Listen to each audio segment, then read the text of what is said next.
자, 56번 문제. 자, 미장공사 시 사용되는 시멘트 몰탈 발음에 관한 설명으로 옳지 않은 것은 뭐냐라고 물어봤어요.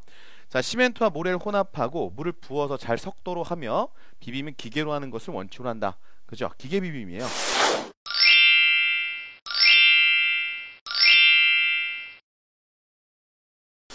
손비빔도 좋은데 손비빔을 하게 되면 이제 균일도가 떨어질 수가 있어요. 아무래도. 자, 그다음에 자, 2번 1회 비빔량은 2시간 이내 사용할 수 있는 양으로 한다. 2시간이 넘어가면 굳어버리죠. 그죠?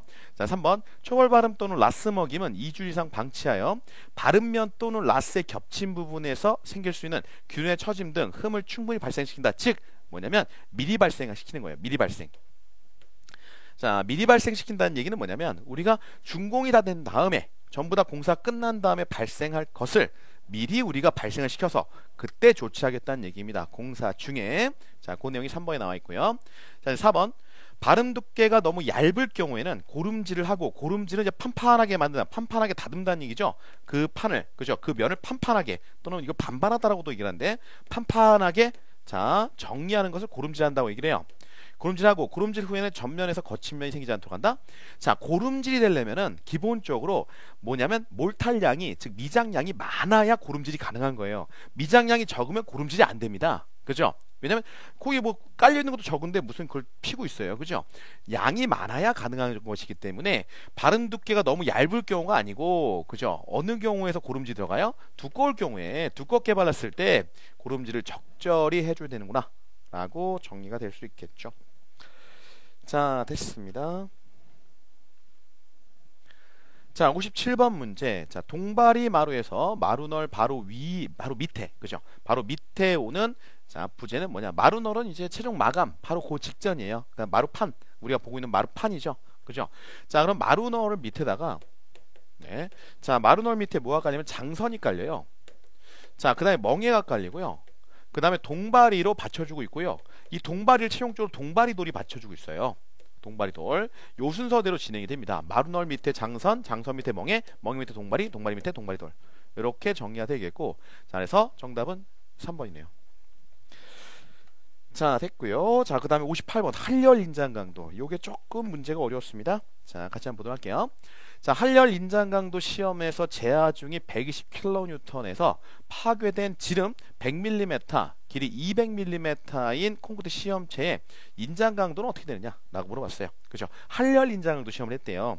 자, 한열 인장 강도는 어떻게 시험을 하냐면 우리가 이렇게 생겼어요. 그죠? 이렇게 생긴 콘크리트, 자, 시편, 그죠? 콘크리트 시편을, 자, 위에서 요 방향으로 이렇게 해서, 자, 힘을 한번 줘본 거예요. 그죠?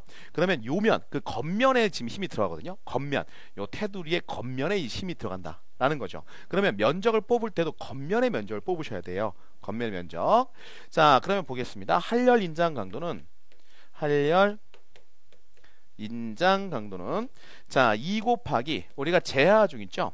제하중 2 곱하기 제하 하중을 뭘로? 요 겉면적으로 나눠준 거예요. 면적분의 하중이 응력이니까요. 강도니까요.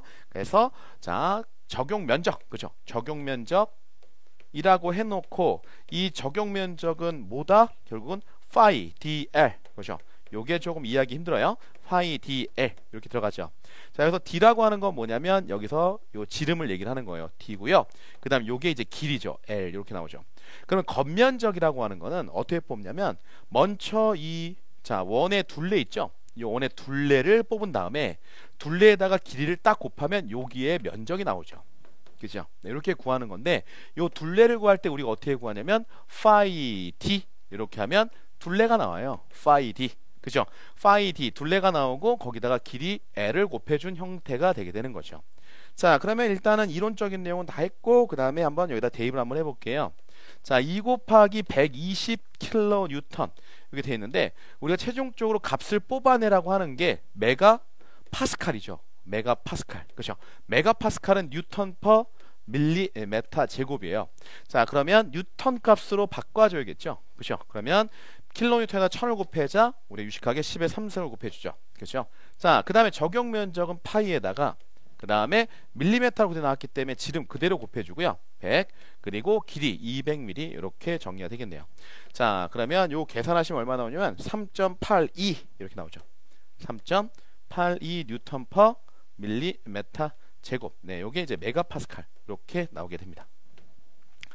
자, 정답은 몇 번? 네, 4번이 정답이네요. 요 문제가 조금 까다로웠네요. 그죠? 네.